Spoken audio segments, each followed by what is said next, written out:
It's a fantastic Monday right here on Nigeria Superfans Forum. Of course, it's been a football field weekend in Nigeria and of course across the continent. And we had African players doing what they know how to do best for their respective league. Of course, a lot of leagues across Europe, the home stretch now. So much to talk about on the show. So it's a loaded, another loaded program for you, and it's a full house today. Kadundari is making a return to Niger Super Fans Forum. Been a while. Like most of our fans are across the world who has been asking for Kayode's whereabouts. I'm just seeing him as well for the first time in months. Kayode, you're welcome. I think you need to say something to our fans before I welcome James. Femi, thank you very much, James too, and everyone out there. I got all the messages, I got all the love and everything. I'm happy I am here, and I hope to be here for a long while. Thank you very much. Let's get it started. All right, okay. So thank you for those two. James Agberebi, I'm sure you've put behind you the disappointment by Arsenal, but anyway, you're still welcome to the show. Yeah, thank you very much, Femi. I don't know how to rock that. Femi, you are becoming very, very mean. No, I'm saying the facts. Okay, let's get started on the show.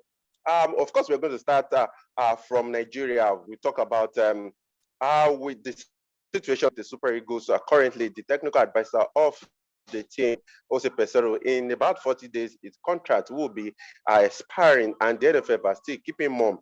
There's this air of uncertainty about who is going to take over. Though the rumor about Salisu Yusuf taking charge on temporary basis has been flying around, but of course the NFF is here to come out to dispel that. Of course, we're talking about the Super Six. The 6 teams that have been participating in that competition right here in Lagos is now complete. So we'll be taking a trip to Ghana where Ghana Stars hopefully they won't be doing an Arsenal in the Betpower Premier League. Of course, we will also be talking about Scott Okraku, who has promised Ghanaians to expect a big trophy soon. And again, we talk about the Under-20 AFCON when Senegal again are the champions. They've won everything available right here on the continent. No stopping those guys. Once again, I welcome you. Kayode, I'll start with you. I'm sure you've been following the situation right here in Nigeria. About 40 days to Jose Peseiro's expiration of his contract. There's no word. We have an AFCON qualifier next month. I think after then, that might officially be his last job with the Super Eagles. And 70,000 per month, James. Sorry, Kayode. It seems the NFF, maybe they are looking for money at the moment, maybe to renew his contract. Who knows? Femi, it's as if I never went away, because I remember one of the last things we discussed the last time I was on this program was. I remember you said we got more than money can afford. Femi, I told you then that the Super Eagles job is a poison chalice. No self-respecting coach. I emphasis on the word self-respect, the phrase rather, self-respecting, will take the Super Eagles job today, Femi. For 2 reasons. The Super Eagles is living on past glory. We are not as good as we want to be to convince ourselves. Number 2, the job comes with a lot of pressure, a lot of expectations, and little or no pay. Because already we are growing under the weight of paying Jose Peseiro 70,000. But the truth is, the big coaches who we expect to attract will not collect that amount. Jose Peseiro collected that amount because it is Jose Peseiro and it is Nigeria. 2 of a kind. That is 32 million naira. In Nigerian currency. Everywhere else, it will not amount to much. Femi, no coach will collect that amount. If the kind of world-class coach in code that you people are looking for, you will not get for that amount. 1, Jose Peseiro himself knows that he can afford to go several months without being paid because he knows how to get his money at the end of the day. He has done it. He did it in Venezuela. He was owed for almost a year until he left and FIFA collected the money for him. You will see the same thing playing again. Jose Peseiro will leave, whether you like it or not, and he will get his money. Are we getting our money's worth? No, we are not. But the truth is, Jose Peseiro is the kind of coach that we can attract. Likes attract likes. That's what we are doing now, Femi. The job itself, nobody I repeat again, at the risk of sounding unpatriotic, I repeat, nobody will touch that job. Forget about the sentiments of, oh, we are a big brand. We are not a big brand, Femi. Nothing indicates that. We are in deep mess. The sooner we accept that and we start building from the ground up, Femi. I've been around, Femi. I will not deceive you. I've never seen the kind of staccato development that we do in Nigeria. We just go by road, like the as the spirit directs. That's what we do. Senegal are not doing this just by fortune. They are not lucky to be where they are now. Morocco are not lucky to be where they are. They have long-term plans, which is now bearing fruit. If you do not have those plans, you can only get results that we pick once in a while. That's what we get. We cannot sustain it. We can't.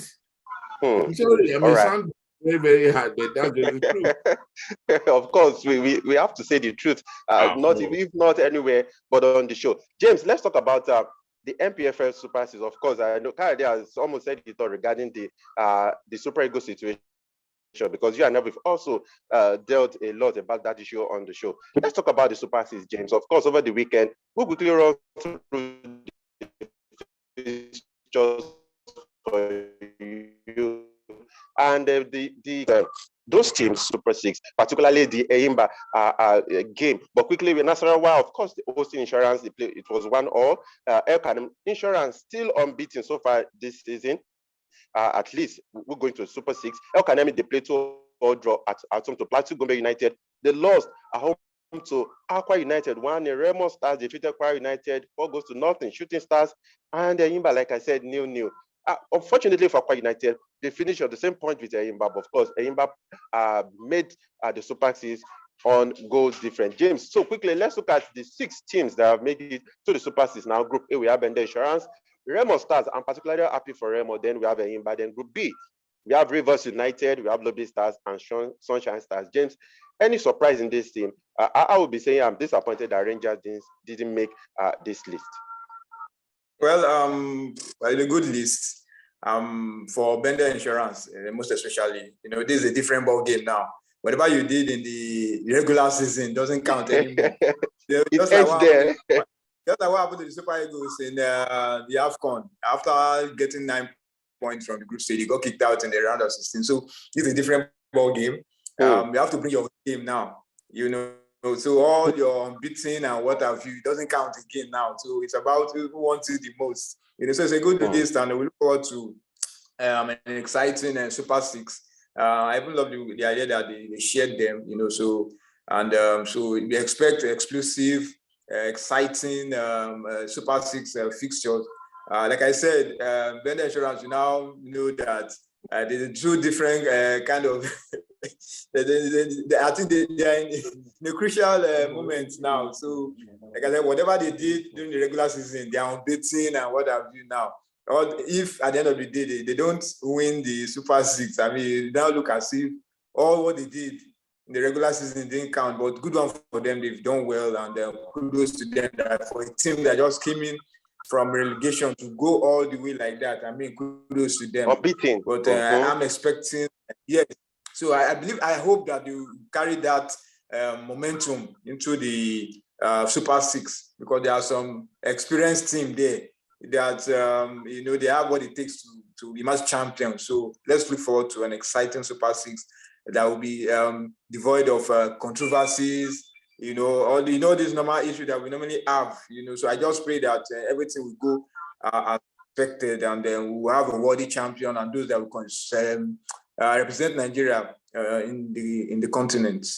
Okay, well said. Let me quickly butt in, Femi. I do not. Okay.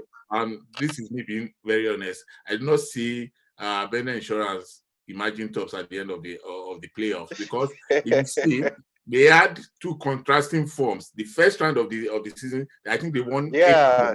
Drew 1. The game they had a lot of draws in the second. Yeah, they struggled. In the second round, they lost momentum. That momentum that James is talking about, they lost it in the second round. They drew like 8 of their games. Home and away, they kept drawing. Even against 3SC in Benin, they drew until their last game. They drew all sorts and manners of opposition.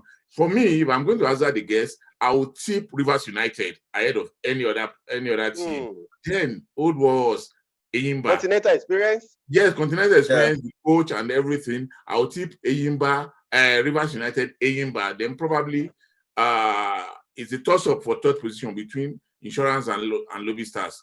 That's my honest opinion. What happened to Shooting Star this season, Kayode?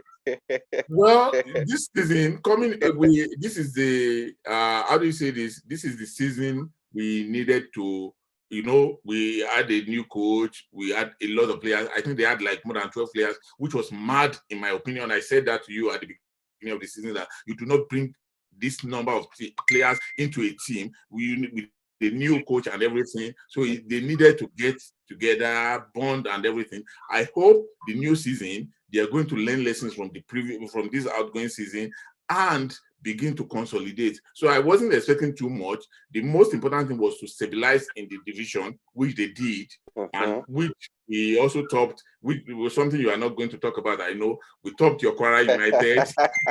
And we beat Yokwara United away. So that was for Shooting Stars. But I'm very hopeful that next season is going to be. Am I sounding like Arsenal fans? Who are always talking about next season? I'm hoping next season will be the season when we finally win our first league title since 1998. It's been a long time for me. Yeah, we deserve to win one. If wishes were horses. James, that didn't come from me. It came from Kayode. Okay, James, let's talk about the Under-20 World Cup. Of course, we saw the Flying Eagles. They got their campaign underway with a victory over Dominican Republic yesterday. Of course, they didn't start. They started on the back foot, and they came back. But let's start with that, James. What impressed you in that team, James? Well, Femi, I don't know. This is a team that I followed in the AFCON competition, and my position with the team. I have not been a big fan of the coach. But you don't have a choice but to go ahead. My own is just about the playing style, and when you watch the junior teams, you want to see there are so many things you want to look out for: the organization, how well the team is, whether they are the team that is well coached, and but we didn't really see all that at the AFCON. Then come to the World Cup, there was slight improvement, but the most important thing is that they got a victory. It's very, very important to get the first win in a major tournament, which they managed to do. They had to even come back. I was surprised that Dominican Republic even took the lead, debutant, but they did well enough to come back and get the 3 points. So hopefully they will be able to build on it. Whatever lapses the experience in the game against Dominican Republic, they'll be able to, put that to use when they face Italy, because Italy defeated Brazil 3-2. Brazil 3-2, yeah. Yeah, at some point it was 3-0. Brazil tried to steal the comeback, but it was a bridge too far for them. So I hope Ladan Busu would have done enough. All the mistakes that we are observed in the game against Dominican Republic, I want to believe that they would have worked hard, because Dominican Republic is not Italy and they are not Brazil. It's going to be tough henceforth now. We are playing against an Italian team, a well-drilled team. For a team like Italy to beat Brazil, one of the top teams when it comes to Under-20 World Cup, it shows that this Italian team, they are a very good side. And I think this should be the second time Nigeria will be playing against Italy. I think you should be able to help me out here. 87 Chile, I believe they defeated Nigeria. Yeah, they defeated us 2-0 in Chile. 2-0, yeah. So I believe this is the second time that we will meet them on Wednesday. So I just hope, even though they are not going to win, at least try and make a draw, because we stand a chance of finishing as one of the third best teams in the group. So I just pray that they don't go into the game against Brazil needing an outright win, because our record against Brazil at this tournament is appalling. Yeah. So it's very important to get a good result against Italy. So good one for them that they managed to win their first game, and let's hope that they build on from it. Don't bother. Okay, Kayode. Kayode. I was going to go to. Sorry, let me quickly say something. Okay, first thing, I did not see the game. But I saw highlights, and for me, the 15 minutes highlight that I saw, I was far from impressed with the Flying Eagles. Yeah, because the truth of the matter is this: Dominican Republic, they are like supposed to be the weakest team in the group. Yeah. So struggling to beat them 2-1, for me, is a red flag. On the other hand, you also have to consider the fact that this is the first game of the tournament for them. So it is usually a bit difficult. But then I saw the game between Brazil and Italy. No two games are the same, Femi. But on the basis of what the Italians showed, the kind of tactical discipline that they had, shutting out the Brazilians. I guess at the point, given their age, they just took their foot off the pedal. That was why Brazil were able to take that late. But for me, I think Italy are a pretty decent side. They will find it difficult getting past them, because the thing I've seen about Nigerian underage teams is that once they meet a tactically disciplined team, it's always difficult to break those teams down. I saw a lot of running in the Flying Eagles game, and that for me, it was like a headless chicken just running everywhere on the pitch without focus, without purpose. And even in madness, there should be a method. For me, I did not see any method to their madness on the day, and it does not give me any hope. For me, I've said this thing. I hope Nigerians will not ask for my head. Sometimes we do not have any business being in some competitions. This is one of them. And like James said, I'm trying not to use my bias against the coach on the team. But it's very difficult. I do not see any element. This coach are taking them to the AFCON qualifiers. He took them to the AFCON. And this is like the third tournament. We have not seen element of him stamping his authority on the team. Of course, we could say there was a Victor Eletu, the boy from AC Milan on the bench. We could see some improvement. We could. I mean, I'm not certain. We could, because of the guys that they will play against Italy were boys that Victor Eletu plays with every week in the Primavera. So I hope he is able to bring something extra into that team. Whereas on the basis of the first game, Dominican Republic for me is like talking about playing Seychelles. No disrespect to them.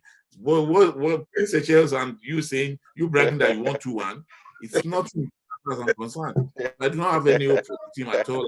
Okay. Serious. Okay, let's take a trip to Ghana. There's so much to talk about the Flying Eagles, because if you saw them play at the AFCON, I think they were really annoying compared to what we saw yesterday. They are still annoying, Femi. You guys are being carried away with the victory. They are still very annoying. The 15 minutes I saw was just people running all over the pitch. Nothing. That's still annoying. Forget about the name. Okay, all right. Let's talk about something in Ghana. Of course, recently, the GFA president, Dr. Kotokraku, he sat with a major sports broadcasting company, and it was a very lengthy interview. But particularly, what would be of interest to Ghanaians is his promise that a big trophy is coming very soon. And quickly, I quote what he said. He said, we have an amazing group of players who are ready to die and work their socks off for mother Ghana. The technical team, currently led by Chris Hughton, is a very competent one, and given the support the Football Association are offering, the support the government and the enthusiasm of Ghanaians have offered this, I think the team is on the right way. I believe that the big trophies that sitting presidents have always clamored for, the big trophies that Ghanaians have always clamored for, will soon be on our shelves. James, do you think Dr. Kotokraku has committed himself? Remember that the GFA elections will be coming up in October.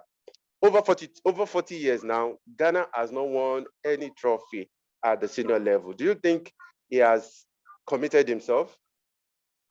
No, Femi, he has not committed himself. I mean, I've always said it that for the Black Stars not to have won the AFCON for over 40 years, I mean, that's a slap on the team, because this is one of the biggest teams on the continent.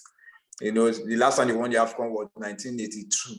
I mean, that's way too long. A lot of things have happened since the last time they won the AFCON.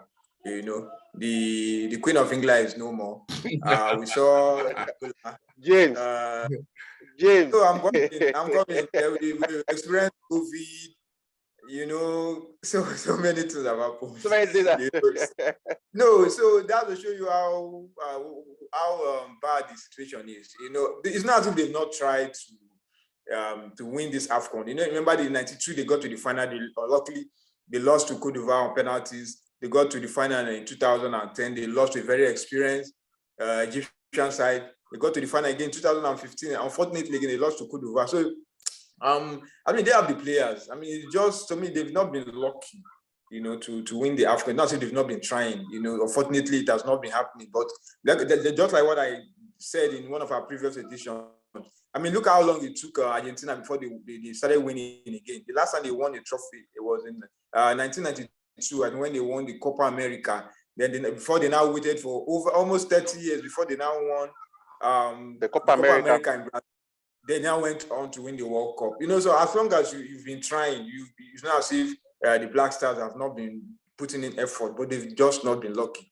So for him to say a big trophy, it goes to show that they really want to end that streak.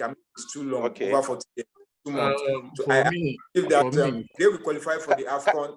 I want tipping them for one of the favorites to win the AFCON, provided everything is put in place. Okay, Kayode, particularly, I want to ask you this question because at his unveiling, Chris Hughton said he is not promising any trophy. Yeah. He said he is not making that promise. But now we see the GFA president coming to say that Ghanaians should expect a big trophy soon. Kayode, isn't that working against at cross purposes? No, to be fair, it's not. Kurt Okraku spoke like an administrator. The technical man in Chris Hughton knows the reality that nothing is promised until it is delivered. So both of them it is possible for two people to say two different things and both of them can still be right. Kurt Okraku could say that as an administrator that, we have provided everything you needed. We've done this, we've done X, Y, Z, we've ticked all the boxes, so we expect you to win. That's what an administrator will say.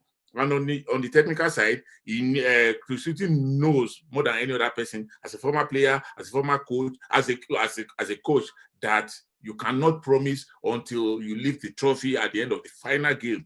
So over the intervening years since 1982, I've seen some pretty decent Black Stars teams, and I've seen some pretty awful ones too. I will give you a quick rundown. I think they are one of the best teams in 1992, along with Nigeria, not to have won that trophy.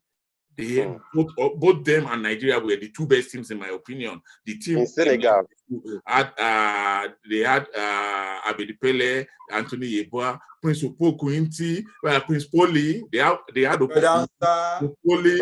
They had Tony Bafo at the back. They had Edward Ansah. They had a pretty decent side in 1992 who were just unlucky not to win. In 1998, they had one of the worst teams I've ever seen at the tournament when they went to Burkina Faso. And there were a lot of things that was wrong with the team, and they were not able to get out of their group in Burkina Faso, which was just their next door neighbors.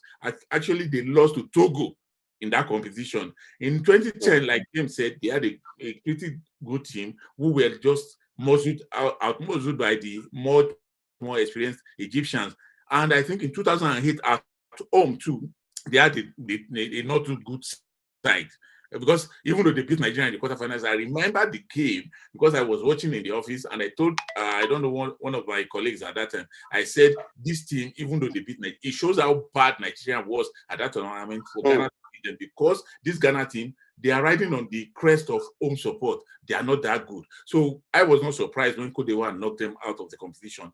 Over the years, like I said, they've had some very good teams and some very, very poor teams. But like Kurt Okraku said, and I want to agree with him, it is about time that they win something. And on the basis of their performance at the World Cup, Femi, if that team is still kept together, although we cannot guarantee that it will be kept together because Chris Hughton will come with his own philosophy, his own ideas, and some of these players will not fit into that philosophy. So we may be seeing some chopping and some additions too. If they are able to do it, I think they are knocking on the door. They should win something pretty soon. It could be the next AFCON, and that's what I think is more attainable than aiming for the World Cup. So they could be winning the AFCON anytime soon, and I will not be surprised if they do, because they have a new generation of players who are growing up and they have confidence in themselves. They are like the Egyptians in Bible times, who are the Israelis in Bible times. Well, sorry, Yeah. who did not know about the history of Joseph and Pharaoh. They just came in and they want to do their thing. So for me, that the burden that the other teams are,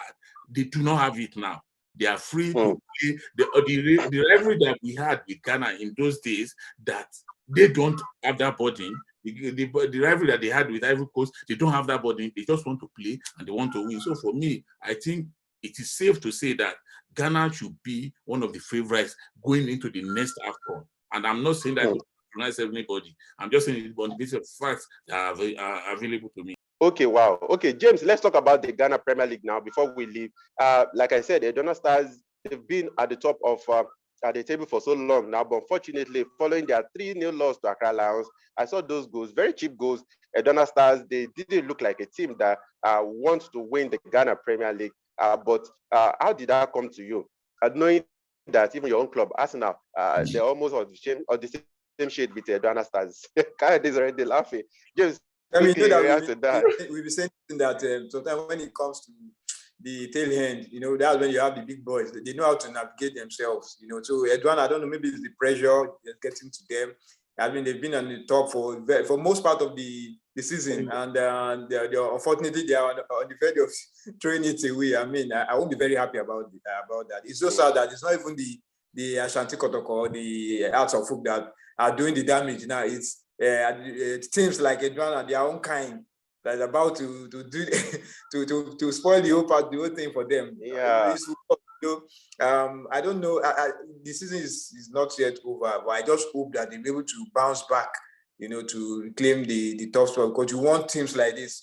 These are the kind of teams you want in the league. They've done very well, but they're not going to get it on a platter of gold. You have to go through the long haul to get it. So I just hope that they're able to bounce back and emerge champions. So at least for once, let's have a different name on the trophy. So maybe this is just a blip. Hopefully they will bounce back. That was why all of us supported Arsenal, but the Gunners eventually broke our hearts. Okay, quickly, I looked at the table. I didn't even see Kayode's team out to you, but anyways, I'll quickly run down the table now. We have Medema after 31 games. They have 53 points. Edona Stars, second 52. Beckham United 51, and it kept going that way. Then in 7th position, we have Arts of Folk and Ashanti Kotoko. They are in 8th position. And the sad thing was Arts, they lost at home 5-1 to Medema, who are now top of the table. So with about 3 games to go, we'll see what will happen. And of course, the CAF Champions League and of course the CAF Confederations Cup, the fixtures are also completed for the final now. And we'll be having Wydad and Al Ahly. That is going to be sometime. The CAF Champions League and the Confederations Cup, it will be Young Africans versus USM Alger. Again, if you look at it, no team from the sub-Saharan Africa. Where are they? Where are the Ashanti Kotoko? Where are the Arts of Folk? Where are the Yimbas? Only God knows. Unfortunately, this is where we have to, of course, draw the curtain on today's recording. We say many thanks to you, our fans around the world, for sharing part of your day with us. And it's so fun, nice to see Kayode return to the show. Kayode, thank you very much for coming through. Thank you very much, Femi. Okay, James Agberebi, it's always a pleasure to have you on the show. Yeah, thank you very much, Femi. Always a pleasure being on the show. Yeah, thank you very much. Okay, so our fans want you to get into the conversation. You can leave what you want to say in the comment section. I'm sure it's fun.